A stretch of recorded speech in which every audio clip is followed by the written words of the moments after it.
Begin with a brand new swing state poll from Emerson College. Take a look at your screen. In Arizona, Donald Trump is up by 4. In Georgia, Donald Trump is also up by 4. In Wisconsin, Trump is up by 3. In Nevada, Trump is up by 3 again. In Pennsylvania, he's up by 2. In Michigan, he's up by 1. And in the traditionally very, very blue state of Minnesota, Trump and Biden are tied 45-45. In other words, according to a pretty reputable poll, Trump is ahead in every single battleground state and tied in Minnesota. Add in 2 recent polls from Virginia showing a dead even race in the Commonwealth, and pretty good news to Donald Trump today. However, I do caution everybody. We are 137 days away until Election Day, and that is an eternity. In terms of politics, a lot can happen. Early voting begins in Pennsylvania in only 88 short days, and all the other states roll out after that. However, it gives us a snapshot into the election today. And what are people seeing? They're seeing Biden's policies. They're a disaster. Americans see that their president is a cognitive mess, and they're not buying these are cheap, fake videos. They're not buying that lie. It shows that a weaponized Department of Justice isn't even working out the way Democrats had planned on it working out. And to make matters worse for Joe Biden, well, he now has the weakest poll numbers among women since John Kerry in 2004. And Joe is down by double digits among American men. But again, it's still a tight race.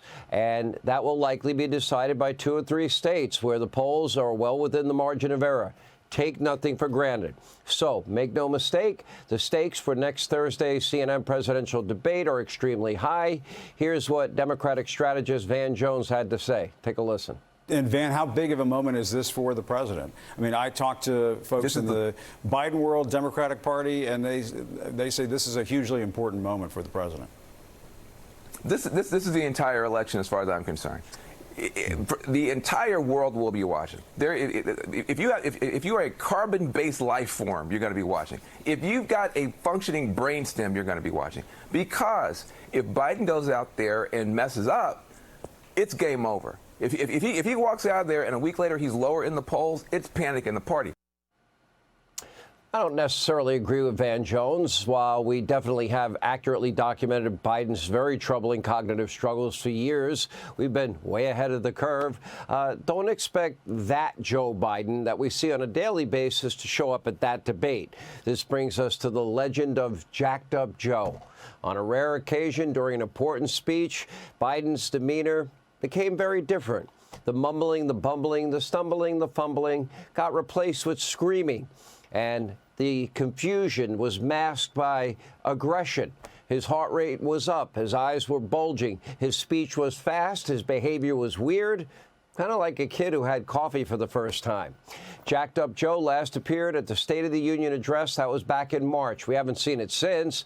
Now, we don't know if it's caffeine, adrenaline, I don't know, or something else. But next Thursday, I fully expect a return of Jacked Up Joe.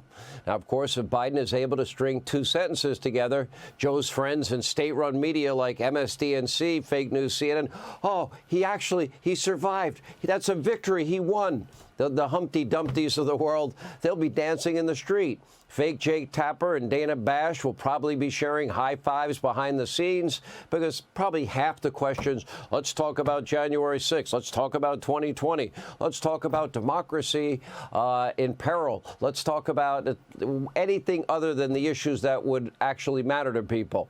And then, of course, we'll have Jacked Up Joe. He will fade back into oblivion. And then mumbling, bumbling, stumbling Joe will return. We'll see what happens. Apparently, for the next 7 days and 7 nights, the Biden team, they are busy summoning up Jacked Up Joe, and they're doing it in the woods of Camp David. According to the White House, Biden will spend the entire week prepping for the CNN presidential debate. It's only 90 minutes. There are no public events, no meetings, nothing else is scheduled. The President of the United States will simply suspend his pretty important day job for a week to prepare for this debate. Wouldn't it be great to have a president who could actually walk and chew gum at the same time? I know I'm asking for a lot.